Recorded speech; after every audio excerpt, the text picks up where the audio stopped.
Hello student, कैसे हैं आप सभी।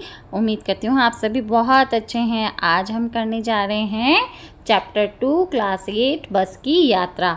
बस की यात्रा एक ऐसा चैप्टर है जहाँ पर लेखक एक बस में यात्रा कर रहा है और वो उस बस की स्थिति है वो बहुत ही ख़राब है और वो बस चलने लायक भी नहीं है। उसके टायर ख़राब है, उसकी इंजन ख़राब है, उसके कांच टूटे हुए हैं, फिर भी उसको ले जाने के लिए तत्पर है। तो ऐसे ड्राइवर के प्रति, ऐसे चालक के प्रति उस जो लेखक है उसको श्रद्धा भाव है। क्यों है श्रद्धा भाव?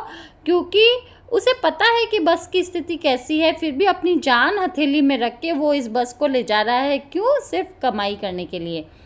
तो लेखक के अनुसार इस चैप्टर में इस बस को एक वयोवृद्धा के समान माना है। वयोवृद्धा का मतलब बूढ़ी औरत के समान माना है, जो कि उम्र दराज हो चुकी है, जिसकी स्थिति बहुत ही दयनीय है और फिर भी वो अपनी यात्रा पे निकल पड़ी है और यात्रियों को अपने गंतव्य तक पहुंचा रही है। लेकिन फिर भी बीच बीच में कभी तो कांच टूटे हुए हैं, जो टूटे कांच बच गए हैं उनसे अब लेखक को बचना है। तो लेखक ने यहाँ पर अपने मित्रों के साथ यात्रा कर रहा है वो पन्ना से सतना तक का। और लोग कहते हैं कि समझदार आदमी इस बस से यात्रा नहीं करते हैं, शाम वाली बस से यात्रा नहीं करते हैं। क्यों नहीं करते हैं? चलो इस बहुत ही व्यंग्यात्मक और मजाकिया चैप्टर को करते हैं और मज़े लेते हैं। चलिए पढ़ते हैं। हम 5 मित्रों ने तय किया कि शाम 4 बजे की बस से चलें। पन्ना से इस कंपनी की बस सतना के लिए घंटे भर बाद मिलती है, जो जबलपुर की ट्रेन मिला देती है। सुबह घर पहुंच जाएंगे। हम में से 2 को सुबह काम पर हाजिर होना था, इसलिए वापसी का यही रास्ता अपनाना ज़रूरी था। लोगों ने सलाह दी कि समझदार आदमी इस शाम वाली बस से सफ़र नहीं करते। क्या रास्ते में डाकू मिलते हैं? नहीं, बस डाकिन हैं। अब बस को यहाँ पर डाकिन क्यों कहा है? क्योंकि बस बहुत ही वयोवृद्ध थी, बहुत ही पुरानी थी, बहुत ही जर्जर अवस्था में थी और लोगों के अनुसार ये बस है वो कई एक्सीडेंट करा चुकी है। बस को देखा तो श्रद्धा उमड़ पड़ी है। अब श्रद्धा का मतलब रेस्पेक्टफुल होना, और हम रेस्पेक्टफुल किसके प्रति होते हैं? रेस्पेक्ट किसके प्रति आते हैं? जो उम्र दराज होते हैं, जो बड़े बुजुर्ग होते हैं। तो ये बस भी रेस्पेक्ट उमड़ पड़ी थी, श्रद्धा उमड़ पड़ी थी लेखक के मन में, क्योंकि वो बहुत ही वयोवृद्ध थी। वयोवृद्ध मतलब मतलब आयु, वृद्ध मतलब बूढ़ा, आयु से वो बहुत बूढ़ी थी और सदियों के अनुभव के निशान लिए हुए थे। मीन्स वो बहुत ही एक्सपीरियंस्ड बस थी। लोग इसलिए इससे सफ़र नहीं करना चाहते थे क्योंकि वृद्धावस्था में इसे कष्ट होगा। यह बस पूजा के योग्य थी, उस पर सवारी कैसे किया जा सकता है? तो देखो क्या व्यंग्य कसा हुआ है कि भाई वो इतनी बूढ़ी थी, उसने इतनी एक्सपीरियंस थी, वो तो पूजा के योग्य थी, उसमें हम कैसे यात्रा कर सकते हैं? फिर भी उन लेखक और 5 मित्रों ने यात्रा शुरू की। बस की कंपनी के हिस्सेदार के प्रति, बस कंपनी का एक हिस्सेदार मतलब पार्टनर, मतलब उस कंपनी, जिस बस की वो कंपनी थी, उस कंपनी का एक पार्टनर, एक हिस्सेदार साहब भी उसी बस से जा रहे थे। हमने उनसे पूछा कि क्या ये बस चलती है? वो बोले चलती क्यों नहीं है जी, अभी चलेगी। हमने कहा वही तो हम देखना चाहते हैं कि अपने आप चलती है। तो हिस्सेदार साहब ने कहा हाँ जी, अपने आप ही चलेगी, कैसे चलेगी? गजब हो गया, ऐसी बस अपने आप चलती है, मतलब जिसकी बहुत ही जर्जर अवस्था है, बहुत ही टूटी फूटी हालत में है, वो बस कैसे चलेगी? हम आगा पीछा करने लगे। डॉक्टर मित्र ने कहा डरो मत, चलो, बस अनुभवी है, नई नवेली बसों से ज़्यादा विश्वसनीय है। मीन्स एक्सपीरियंस्ड है, मतलब नई नवेली बसों से ज़्यादा ये विश्वसनीय है। हमें बेटों की तरह प्यार से गोद में लेकर चलेगी। कितना व्यंग्य कहा गया है। इस बस को एक बूढ़ी औरत के समान मान लिया है और कह दिया कि ये नई नवेली जो आज की दुल्हनें होती है उनसे तो ज़्यादा अनुभवी है, हमें अपने बच्चों की तरह अपने गोद में बैठा कर ली जाएगी हमारे गंतव्य स्थान तक। हम बैठ गए। जो छोड़ने आए थे वे भी इस तरह देख रहे थे जैसे कि अंतिम बार विदा दे रहे हैं। उनकी आंखें कह रही थी आना जाना तो लगा ही रहता है, आया है सो जाएगा राजा रंग फकीर। आए हैं तो जाएंगे राजा रंग फकीर। तो आए हैं, अगर इस संसार में जन्म लिया है तो मृत्यु सबसे बड़ा सच है, मृत्यु तो सबकी होनी है। आदमी को कूच करने के लिए एक निमित्त चाहिए। कूच का मतलब रवाना होना, कूच का मतलब रवाना, मतलब इस संसार में हम आए हैं तो मृत्यु निश्चित है और मृत्यु का कोई ना कोई निमित्त चाहिए। निमित्त मतलब कारण, कूच मतलब रवाना होना। इस जीवन मरण के मृत्यु से रवाना होने के लिए, इस संसार से रवाना होने के लिए कोई ना कोई कारण तो चाहिए ना। अब हमारा कारण अगर ये बस होएगी तो होएगी। इंजन सचमुच स्टार्ट हो गया, ऐसा जैसे सारी बस ही इंजन है, हम इंजन के भीतर बैठे हैं। अब आप इमेजिन करो कि आप एक टूटी फूटी बस में बैठे हो। बस का जैसे ही इंजन स्टार्ट करेंगे तो बस किस तरीके से, पूरी तरीके से हिलेगी। कांच बहुत कम बचे थे और जो बचे थे उनसे हमें बचना था। कितनी अच्छी लाइन बताइए कि बहुत कम बचे थे। एक बचे का मतलब है शेष रहे थे, लेफ्ट रहे थे, और जो बचे थे उसे हमें बचना था। बचना बचना दो बार आया है। एक बचना का मतलब है शेष रहना, लेफ्ट, इतना ही बचा था, और जो बचा था उससे उनको बचना था, मतलब उससे खुद को सेफ रखना था, एक सुरक्षा के लिए आया है। हम फौरन खिड़की से दूर सरक गए। इंजन चल रहा था, हमें लग रहा था कि हमारी सीट के नीचे ही इंजन है। तो देखो कितना सोचो ऐसी बस की यात्रा आपको करनी पड़े तो अभी, है ना। अब बस सचमुच निकल पड़ी थी। हमें लगा जैसे यह गांधी जी के असहयोग और सविनय अवज्ञा आंदोलन के वक्त अवश्य जवान रही होगी। उसे ट्रेनिंग मिल चुकी थी। अब उस बस को, अब उनके लेखक के अनुसार, अब सविनय अवज्ञा आंदोलन कब शुरू हुआ था? 1930, जब दांडी मार्च भी शुरू हुआ था। दांडी मार्च जो है, नमक कानून तोड़ने वाला हिस्सा सविनय अवज्ञा आंदोलन का ही हिस्सा था।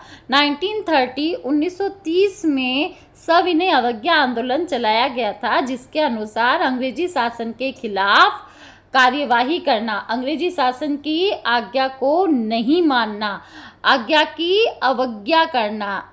आज्ञा का मतलब होता है, मतलब बात को मानना, अवज्ञा का मतलब होता है बात को नहीं मानना।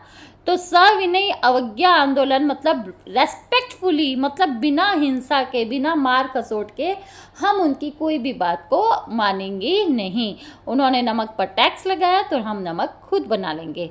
तो इस प्रकार जैसे उसको सविनय अवज्ञा आंदोलन आदि, ऐसे गांधी जी के असहयोग आंदोलन, मतलब non cooperation movement, means non cooperation movement का मतलब क्या था कि अब अंग्रेजी सरकार को हम सहयोग नहीं करेंगे। अब यहाँ पर बस की भी हालत सेम वैसी थी। बस भी मानो ऐसा लग रहा था कि चालक की, हिस्सेदार साहब की या उस बस कंपनी की अवज्ञा कर रही हो, अब कि अब मुझे छोड़ दो, अब मैं चलने लायक नहीं हूँ। और वो बस अपनी इस तरीके से हालत हो रखी थी कि वो कह रही थी कि अब मैं आप लोगों का सहयोग नहीं कर सकती। जैसे हिंदुओं ने अंग्रेज़ों का सहयोग करना बंद कर दिया था, मान के चलो कि ये बस भी उस समय की रही होगी जब असहयोग आंदोलन, सविनय अवज्ञा आंदोलन चल रहा था। हर हिस्सा एक दूसरे से असहयोग कर रहा था। बस का एक हिस्सा, मतलब सीट कहीं जा रही थी, कोई सीट कहीं जा रही थी, कांच कहीं बिखर रहे थे, इंजन कहीं चल रहा था, और जो स्टीयरिंग थी वो कहीं की कहीं आ रही थी। हर हिस्सा आपस में असहयोग कर रहा था।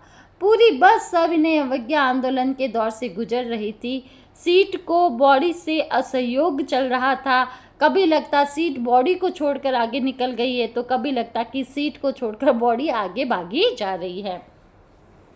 तो किस प्रकार जैसे बस ऐसे उछल उछल के चल रही थी कि सीट पर बैठा जो बॉडी मतलब एक इंसान, वो भी क्या कर रहा था, कभी बॉडी सीट को छोड़ रही थी, कभी सीट बॉडी को छोड़ रही थी, एक दूसरे का सहयोग नहीं कर रही थी, असहयोग कर रही थी। 8-10 मील चलने पर सारे भेदभाव मिट गए। यह समझ में नहीं आता था कि सीट पर हम बैठे हैं या सीट हम पर बैठी हैं। एकाएक बस रुक गई। मालूम हुआ कि पेट्रोल की टंकी में छेद हो गया है। ड्राइवर ने बाल्टी में पेट्रोल निकालकर उसे बगल में रखा और नली डालकर इंजन में भेजने लगा। अब मैं उम्मीद कर रहा था कि थोड़ी देर बाद बस कंपनी के हिस्सेदार इंजन को निकालकर गोद में रख लेंगे, उसे नली से पेट्रोल पिलाएंगे, जैसे माँ बच्चे के मुंह में दूध की शीशी लगाती है। कितनी मज़ेदार बात है। बस की रफ्तार अब 15-20 मील हो गई थी। मुझे उसके किसी हिस्से पर अब भरोसा नहीं था। जब इंजन ही की टंकी में छेद हो गया और इंजन को नली के द्वारा पेट्रोल पिलाया जा रहा है, तो अब तो किसी भी हिस्से पर विश्वास नहीं किया जा सकता था। ब्रेक फेल हो सकता है, स्टीयरिंग टूट सकती है। प्रकृति के दृश्य बहुत लुभावने थे। दोनों तरफ हरे भरे पेड़ थे। मतलब प्रकृति का दृश्य बहुत अच्छा था, लेकिन प्रकृति को भी वो लेखक जो है अपना दुश्मन मान बैठा था। हर पेड़ उसे दुश्मन लग रहा था। क्यों लग रहा था? क्योंकि जो पेड़ है वो उस बस से अगर टकराता है तो बस की स्थिति और खराब हो सकती थी। बस के टूटे हुए कांच थे जो लेखक पर आ सकते थे। जो भी पेड़ आता तो डर लगता कि इससे बस टकराएगी और वो आगे निकल जाता। दूसरे पेड़ का इंतजार करता। झील दिखती तो सोचता कि इसमें बस गोता लगाएगी। एकाएक फिर बस रुकी। ड्राइवर ने तरह तरह की तरकीबें की, वह नहीं चली। सविनय अवज्ञा आंदोलन शुरू हो गया था। सविनय अवज्ञा आंदोलन का मतलब भी यही हुआ कि रेस्पेक्टफुली किसी की आज्ञा को नहीं मानना। अब ड्राइवर, हिस्सेदार साहब, चालक आदि वो बस चलने लायक नहीं है, फिर भी उसे चला रहे हैं, तो बस जो है वो क्या कर रही है, उनकी अवज्ञा कर रही है। अब बस फिर रुक गई। कंपनी के हिस्सेदार कह रहे थे कि बस तो फर्स्ट क्लास है, यह तो इत्तेफाक की बात है। मतलब बस तो बहुत ही फर्स्ट क्लास है। अब फर्स्ट क्लास क्या है, यहाँ पर विदेशी शब्द है, इंग्लिश के शब्द हैं, अंग्रेजी भाषा के शब्द हैं, रोमन लिपि के शब्द हैं। अब यहाँ पर देखो, इंजन, स्टार्ट, ये सारे शब्द क्या है, विदेशी शब्द हैं। इस चैप्टर में आए हुए विदेशी शब्दों को आप बच्चों गोला करो, देसी शब्दों को भी आप गोला करो, तो आपको क्या है कि थोड़ा सा शब्द विचार जो है वो प्रैक्टिकली समझ में आएंगे। शब्द विचार है ना, बस तो फर्स्ट क्लास है जी, ये तो इत्तेफाक की बात है। अब इत्तेफाक शब्द क्या है, ये भी विदेशी शब्द है, ये उर्दू का शब्द है। ये तो इत्तेफाक मतलब संयोग की बात है, मतलब आज ही हुआ है ऐसा। क्षीण चांदनी में वृक्षों के नीचे वह खड़ी बस बहुत ही दयनीय लग रही थी। क्षीण चांदनी मतलब बहुत मंद मंद, कम चांदनी। क्षीण का मतलब होता है कम। लगता जैसे कोई वृद्धा थक कर बैठ गई हो। हमें ग्लानि हो रही थी कि बेचारी पर लदकर हम चले आ रहे हैं। जैसे कोई बहुत ही बूढ़ा है और उसके सहारे हम चल रहे हैं, तो हमें कितना बुरा लगता है। अगर इसका प्राणांत हो गया तो इस बियाबान में इसकी अंत्येष्टि करनी पड़ेगी। बियाबान का मतलब होता है उजाड़ खंड। उजाड़ खंड का मतलब हो गया बहुत ही सुनसान जगह, बहुत ही निर्जन जगह, बहुत ही सुनसान जगह। अगर इस सुनसान जगह पर इसका प्राणांत हो गया, मीन्स अगर ये बस बिल्कुल भी नहीं चली क्योंकि इंजन खराब हो चुका है और अब बस भी रुक चुकी है, तो पता नहीं इसकी यहाँ पर अंत्येष्टि करनी पड़ेगी। हिस्सेदार साहब ने इंजन खोला, कुछ सुधारा, बस आगे चली। उसकी चाल और धीरे हो गई थी। धीरे धीरे वृद्धा की आंखों की ज्योति जाने लगी। मतलब अब उसके आगे की जो हेडलाइट है वो भी धीरे धीरे बंद होने लगी। चांदनी में रास्ता टटोल कर वह रेंग रही थी। आगे पीछे, रेंगने का मतलब होता है धीरे धीरे चलना। रेंगता कौन है, सांप रेंगता है, सांप है ना, उसी तरीके से धीरे धीरे आगे बढ़ने लगी। आगे पीछे कोई बस आती या गाड़ी आती दिखती तो वो एकदम से किनारे खड़ी हो जाती, कहती निकल जाओ बेटी, अपनी तो उम्र ही नहीं रही। मीन्स वो किसी से मतलब क्या ओवरटेक करती, वो उसकी स्थिति बहुत ही खराब थी, है ना। जैसे कोई बूढ़ा आदमी जा रहा होता है, कोई पास से फर करते जा रहा होता है कोई, तो बूढ़ा आदमी क्या कहता है, हाँ भाई निकल जाओ निकल जाओ, तुम निकल जाओ भाई, तुम तो फास्ट हो, हम तो बूढ़े हो चले हैं। तो भाई ये बस भी मानो बूढ़ी औरत के जैसे बिहेव कर रही थी कि निकल जाओ बेटी, हमारी तो उम्र ही नहीं रही। एक पुलिया के ऊपर पहुंचे ही थे कि उस टायर से फिस करके आगे बैठ गया और बहुत जोर से हिलकर थम गई। अगर स्पीड में होती तो उछलकर नाले में गिर जाती। मैंने उस कंपनी के हिस्सेदार की तरफ पहली बार श्रद्धा भाव से देखा था। उस पार्टनर के प्रति, हिस्सेदार साहब के प्रति बहुत ही श्रद्धा भाव से देखा था। अब लेखक ने उस हिस्सेदार साहब को श्रद्धा भाव से क्यों देखा, इतना रेस्पेक्टफुली क्यों देखा था? क्योंकि उस बस कंपनी के पार्टनर हिस्सेदार साहब को बस की स्थिति का पता था, उसके टायर के बारे में पता था, उसके इंजन के बारे में पता था। फिर भी वो उस बस में यात्रा कर रहे थे और उस बस में यात्रा कर रहे थे, ये उसकी बड़ी हिम्मत थी कि वह टायरों की हालत जानते थे, फिर भी जान हथेली में लगकर बस के सफ़र कर रहे थे। उत्सर्ग की ऐसी भावना दुर्लभ है। उत्सर्ग मतलब त्याग की ऐसी भावना दुर्लभ है, मतलब खुद का त्याग कर देना, ये बताने के लिए कि बस एकदम सेफ है, एकदम से सुरक्षित है, और खुद का त्याग कर दिया इसके लिए, मतलब उन्हें पता है कि बस सेफ नहीं है। फिर भी सोचो, इस आदमी के साहस और बलिदान की भावना का सही उपयोग नहीं हो रहा है। लेखक ने सोचा कि इसकी जो त्याग और बलिदान की भावना है ना, कि मतलब जैसे बस के लिए कुछ भी कर गुजरना, अपनी जान में हथेली में रख के वो सवारियों को लेकर रवाना हो रहा है, मतलब ऐसे तो क्रांतिकारी होने चाहिए जो देश के लिए अपनी जान हथेली में रखकर देश की सेवा करे। इससे तो किसी क्रांतिकारी आंदोलन का नेता होना चाहिए। अगर बस नाले में गिर पड़ती और हम सब मर जाते तो देवता बाहें पसार कर उसका इंतजार करते और कहते, वह महान आदमी आ रहा है जिसने एक टायर के लिए प्राण दे दिए, मर गया पर टायर नहीं बदला।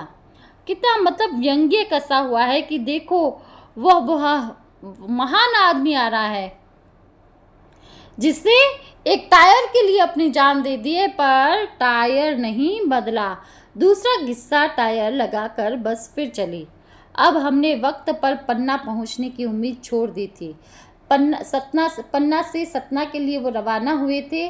सतना से पन्ना जाने के लिए एक ही बस जाती थी। वहाँ पर वो इसलिए रवाना हो गए थे कि अगर शाम वाली बस में वो जाते हैं तो जबलपुर से ट्रेन पकड़कर वो सुबह तक घर पहुँच जाएंगे। लेकिन लेखक और उनके मित्रों ने अब हर प्रकार की उम्मीद छोड़ दी थी।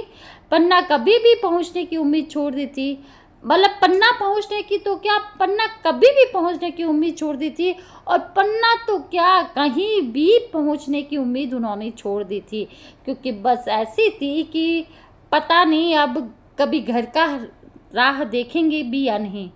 लगता था जिंदगी इसी बस में गुजारनी है और इससे सीधे इस लोक को प्रयाण कर जाना है। इस लोक को प्रयाण मतलब लोक से प्रस्थान कर जाना है, मतलब इस संसार को छोड़कर चले जाना है।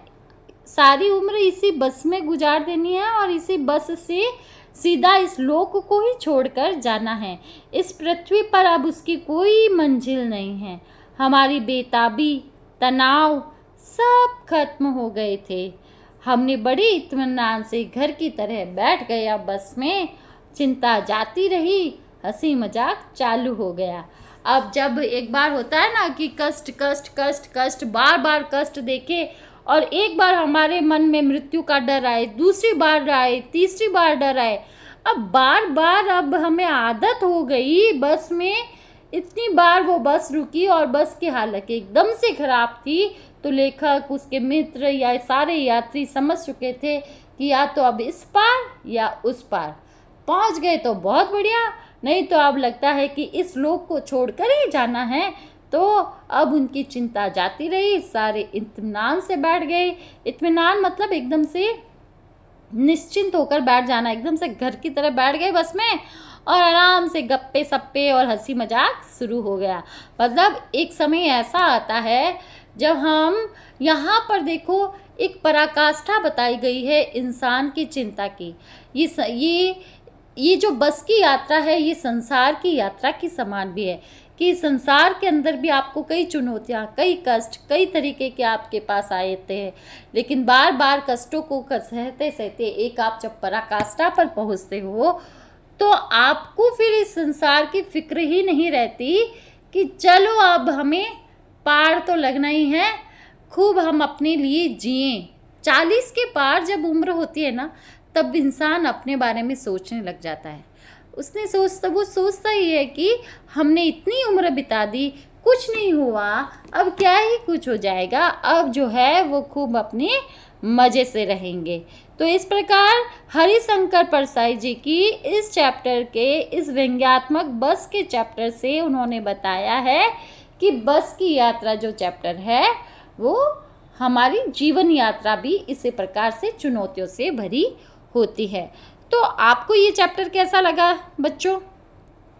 उम्मीद करती हूँ अच्छा लगा। अब हम इसके प्रश्न उत्तर भी फटाफट देख लेते हैं 5 मिनट में। मैंने उस कंपनी के हिस्सेदार की तरफ पहली बार श्रद्धा भाव से देखा।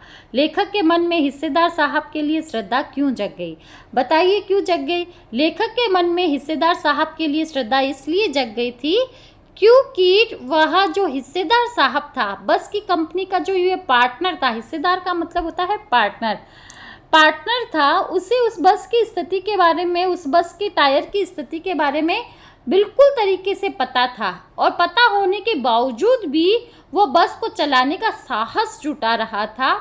तो कंपनी का हिस्सेदार अपनी पुरानी बस की खूब तारीफ कर रहा था। अर्थमोह का मतलब होता है पैसे का लोभ, धन का लोभ, पैसे का लोभ, अर्थमोह, पैसे का लोभ,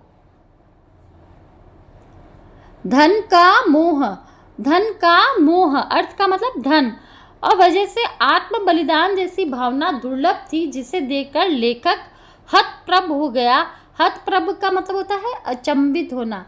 लेखक बहुत ही अचंभित था कि भाई धन कमाने के लिए अपनी जान को हथेली में रखकर ये बस के लिए अंदर खुद भी सवारी कर रहा है।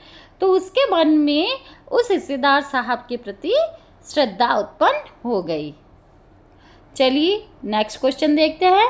कारण बताइए। लोगों ने सलाह दी कि समझदार आदमी के साथ शाम वाली बस में सफ़र नहीं करते। लोगों ने यह सलाह क्यों दी? लोगों ने लेखक को यह सलाह इसलिए दी क्योंकि वे जानते थे कि बस की हालत तो बहुत खराब है। बस पर भरोसा नहीं किया जा सकता, ये कब कहाँ रुक जाए, शाम बीते बीते रात हो जाती है, रात रास्ते में कहाँ बितानी पड़े कुछ पता नहीं रहता। उनके अनुसार यह बस डाकिन की तरह थी। हाँ, कारण बताइए। ऐसा जैसे कि सारी बस ही इंजन है और हम इंजन के भीतर बैठे हैं। लेखक को ऐसा क्यों लगा? लेखक को ऐसा इसलिए लगा था क्योंकि जैसे ही इंजन स्टार्ट हुआ था तो पूरी बस हिलने लग गई थी और ऐसा लग रहा था कि हम इंजन के अंदर बैठे हैं या इंजन हमारे अंदर बैठा है, हम सीट पर बैठे हैं या सीट हम पर बैठी है, कुछ पता नहीं चल रहा था। जब बस चालक ने जैसे ही इंजन स्टार्ट किया तो सारी बस झनझनाने लगी। लेखक को ऐसा प्रतीत हुआ कि पूरी बस ही इंजन है, मानो वह बस के भीतर नहीं बैठकर इंजन के भीतर बैठा हो, मानो वह बस के अंदर नहीं बैठकर इंजन के अंदर बैठा हो। अर्थात इंजन के स्टार्ट होने पर इंजन के पुर्जों की भांति पूरी यात्री, बस के अंदर बैठे सारे यात्री क्या कर रहे थे? हिल रहे थे। अगर आपने चैप्टर को अच्छे से समझा है बच्चों तो आपको चैप्टर एक्सप्लेनेशन के दौरान ही कई प्रश्नों के उत्तर समझ में आ जाएंगे। आपको बस चैप्टर को अच्छे से समझना है। चैप्टर के बीच में आपको, जैसे श्याम वाली बस से जाने वाले थे, कितने मित्र जाने वाले थे, क्योंकि आपको चैप्टर एक्सप्लेनेशन आना चाहिए। कारण बताइए। गजब हो गया, ऐसी बस अपने आप चलती है। लेखक को यह सुनकर हैरानी क्यों हुई? बस की वर्तमान स्थिति को देखते हुए इस प्रकार का आश्चर्य व्यक्त करना स्वाभाविक था कि देखने में लग नहीं रहा था कि बस चलती भी होगी। परंतु जब लेखक ने बस के हिस्सेदार से पूछा तो उसने कहा, चलेगी नहीं, अपने आप चलेगी। तो फिर लेखक ने कहा कि अच्छा गजब हो गया, ऐसी बस अपने आप चलती है, क्योंकि बस की हालत देखकर ऐसा नहीं लगता था कि ये बस अपने आप चलती है, क्योंकि बस की बहुत ही बुरी स्थिति थी। कारण बताइए कि मैं हर पेड़ को अपना दुश्मन समझ रहा था। लेखक हर पेड़ को अपना दुश्मन क्यों समझ रहा था? क्योंकि बस की स्थिति बहुत खराब थी। बस जैसे जैसे आगे बढ़ रही थी उसके कांच टूटे हुए थे, और कोई पेड़ आता तो उस पेड़ से टकरा कर उसके ब्रेक फेल होने की भी उम्मीद थी। तो बस की जर्जर अवस्था से लेखक को ऐसा महसूस हो रहा था कि बस की स्टीयरिंग कहीं टूट सकती है, ब्रेक फेल हो सकता है। ऐसे में लेखक को डर लग रहा था कि कहीं बस पेड़ से टकरा ना जाए। एक पेड़ निकल जाने पर दूसरे पेड़ का इंतजार करता था कि बस कहीं इस पेड़ से टकरा ना जाए। यही वजह है कि लेखक को हर पेड़ अपना दुश्मन लग रहा था। लेखक को हर पेड़ अपना दुश्मन इसलिए लग रहा था क्योंकि बस की अवस्था बहुत ही जर्जर थी, बहुत बुरी थी, और उसकी स्टीयरिंग टूट सकती थी और ब्रेक फेल हो सकता था, और किसी भी पेड़ से टकरा कर बस का एक्सीडेंट हो सकता था। और एक पेड़ के चले जाने पर उसे दूसरे पेड़ का इंतजार रहता था कि यही कारण है कि उसे अपना हर पेड़ क्या था, दुश्मन लग रहा था। सविनय अवज्ञा आंदोलन किसके नेतृत्व में और किसके उद्देश्य से और कब हुआ था? इतिहास के उपलब्ध पुस्तकों के आधार पर साक्ष्य इकट्ठा कीजिए या बताइए। तो सविनय अवज्ञा आंदोलन मैंने आपको पहले ही कहा था कि 1930 में शुरू हुआ था, और महात्मा गांधी के नेतृत्व में शुरू हुआ था। और सबसे पहले दांडी मार्च दांडी मार्च शुरू हुआ था, दांडी यात्रा शुरू करके नमक कानून को तोड़ा गया था, वो सबसे पहले सविनय अवज्ञा आंदोलन का एग्जाम्पल है। अंग्रेजी सरकार से असहयोग करने तथा पूर्ण स्वाधीनता प्राप्त करने के लिए किया गया था। अंग्रेजी सरकार का सहयोग ना करने और अंग्रेजी सरकार से पूर्ण स्वराज प्राप्त करने के लिए सविनय अवज्ञा आंदोलन शुरू किया गया। पूर्ण स्वराज का मतलब भारत सरकार को सारी स्वराज, हमें अपनी संप्रभुता दे दो, हमें अपनी स्वतंत्रता दे दो, और आप अंग्रेज लोग भारत छोड़कर यहाँ से चले जाओ। और सविनय अवज्ञा आंदोलन के बाद ही भारत छोड़ो आंदोलन चलाया गया था 1942, और उस दौरान ये कहा गया था, ये सारी जो भारत छोड़ो आंदोलन है वो भारत की जनता के द्वारा चलाया गया था, क्योंकि उस समय बहुत बड़े बड़े नेताओं को क्या कर दिया था, जेल में डाल दिया गया था। लेकिन भारत की जनता ने भारत छोड़ो आंदोलन बहुत ही सक्रिय रूप से चलाया। इस सविनय अवज्ञा आंदोलन के बाद ही क्या हुआ था, 1930 के बाद ही 1935 को भारत एक्ट है ना, ये लगाया गया था। मतलब हमारे कॉन्स्टिट्यूशन का 80% हिस्सा उसी एक्ट का हिस्सा है। 1935 में इंडियन एक्ट लगाया गया था, जिसके अंदर कई तरीके के ऐसे कानून बनाए गए थे जो भारतीयों के पक्ष में थे। लेकिन फिर भी भारतीयों को पूर्ण स्वराज चाहिए था, पूर्ण मतलब पूर्ण, जिसमें अंग्रेजों का बिल्कुल भी हस्तक्षेप ना हो। और 1942 को फिर भारत छोड़ो आंदोलन शुरू हुआ। सविनय अवज्ञा का उपयोग व्यंग्यकार ने किस रूप में किया है? सविनय अवज्ञा मतलब सविनय मतलब विथ रेस्पेक्टफुली डिसोबे होना, रेस्पेक्टफुली किसी की डिसोबे करना, है ना। कैसे? मतलब हम कोई हिंसा नहीं करेंगे, कोई हमारा वायलेंस नहीं होगा, हम चुपचाप अपने कानून खुद अपने हाथ में लेंगे। तो सविनय अवज्ञा आंदोलन 1930 में सरकारी आदेशों का पालन न करने के लिए किया गया था। इसमें अंग्रेजी सरकार के साथ सहयोग न करने की भावना थी। लेखक ने सविनय अवज्ञा का उपयोग बस के संदर्भ में किया है। यह प्रतीकात्मक भाषा के माध्यम से बताना चाह रहा है।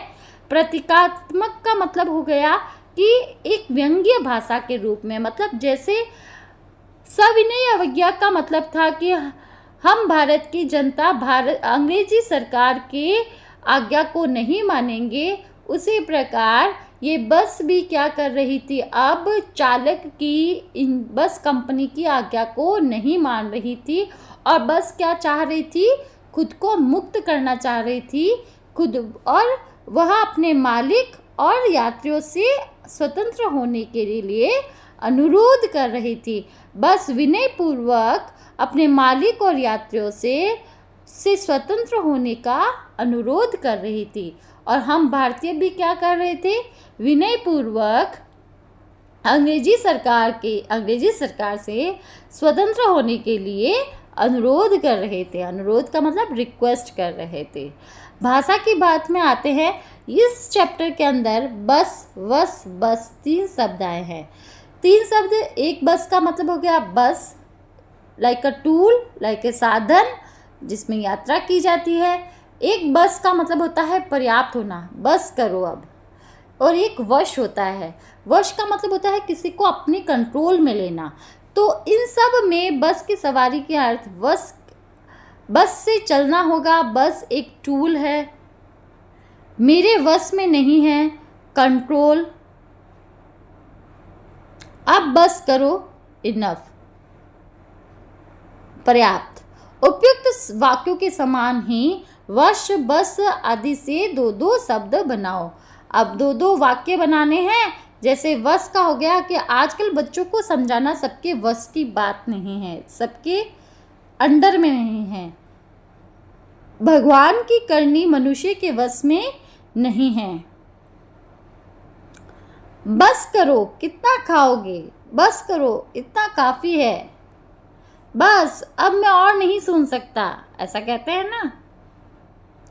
चलिए आगे चलते हैं। हम 5 मित्रों ने तय किया कि शाम के 4 बजे की बस से चले। पन्ना से इसी कंपनी की बस सतना के लिए घंटा भर बाद मिलती है। ऊपर दिए गए वाक्यों में ने, की, से आदि वाक्य को शब्दों के बीच में संबंध स्थापित किया गया है। ऐसे शब्दों को कारक कहा जाता है। अब कारक किसे कहते हैं? कर्ता ने, कर्म को, करण से।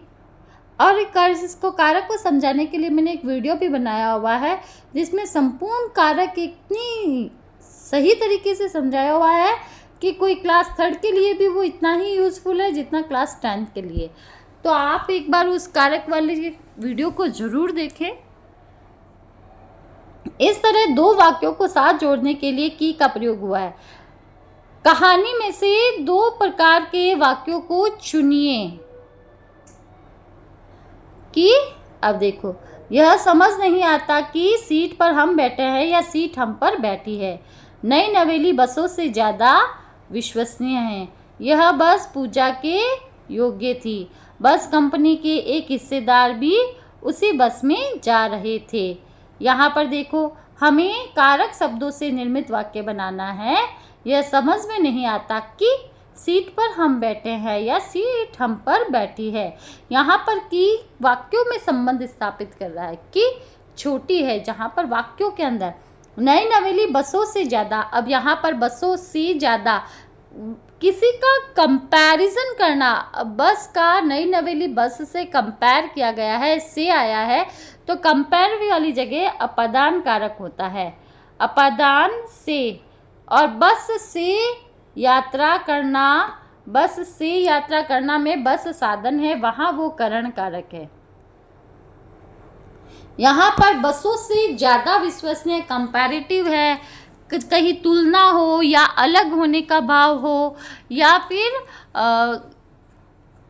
किसी तुलना, अलग होने का भाव या फिर किसी से भय हो, इन अर्थों में अपादान कारक होता है जब से लगता है। जैसे सांप से डरता है तो वो अपादान कारक है। वृक्ष से पत्ता गिरता है तो अपादान कारक है। बस से उतरता है, अलग होने का भाव है, तब तो अपादान कारक। बस से यात्रा करता है तब वो बस से, बस उसमें साधन है, तब वो क्या होएगी? बस से यात्रा करना करण कारक। तो इस प्रकार से कारक को आप एक बड़ी क्लास के रूप में आप मेरा वीडियो देख सकते हो कारक वाला, उसमें सब कुछ अच्छे से समझाया हुआ है। आपको यहाँ पर ने, के, से के लिए जो भी आपको बताया गया उसके सेंटेंस बनाने हैं बस।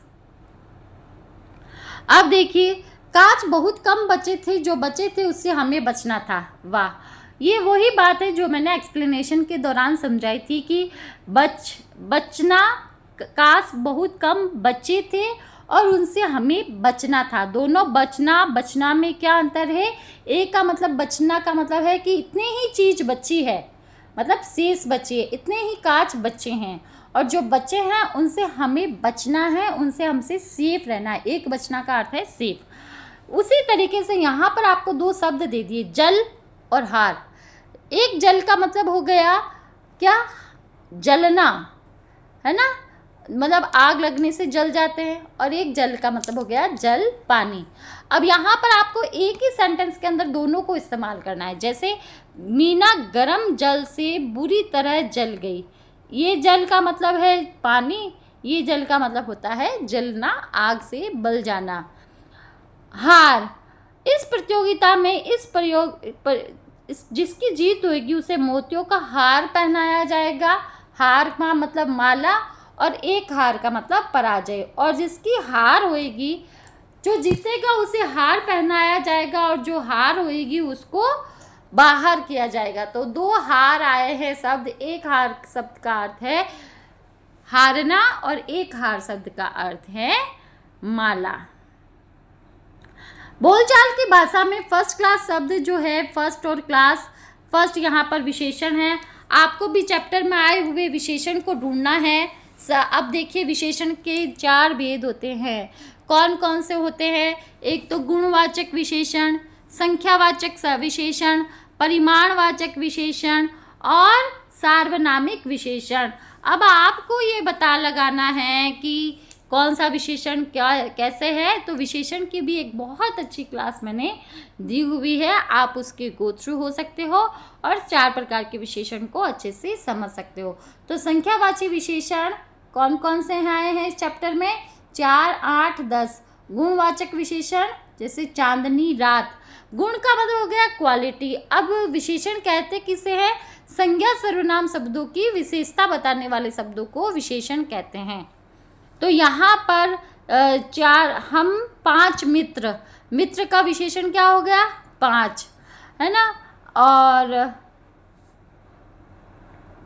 4 यहाँ पर, और समझदार आदमी का एक क्वालिटी बताने वाला एडजेक्टिव लगा है, गुणवाचक एडजेक्टिव लगा है समझदार। तो इस प्रकार से यहाँ पर पूरा विशेषण नहीं समझा पाएंगे, लेकिन विशेषण की क्लास डाली हुई है, आप उसकी गो थ्रू हो सकते हो। उम्मीद करती हूँ आपको ये चैप्टर बहुत अच्छे से समझ में आएगा। इसके सारे प्रश्न उत्तर भी हमने किया और चैप्टर एक्सप्लेनेशन भी हमने अच्छे से किया है। तो आप इसको 30 मिनट की क्लास के अंदर सारा रिवीजन कर सकते हो। अब हाफ ईयरली एग्ज़ाम आपके पास आने वाले हैं, तो उसमें भी आप बहुत अच्छे से तैयारी कर सकते हो। उम्मीद करती हूँ आपको ये बहुत अच्छा लगा होगा, और आपको अगर पसंद आया है तो चैनल को लाइक, सब्सक्राइब, शेयर ज़रूर करें।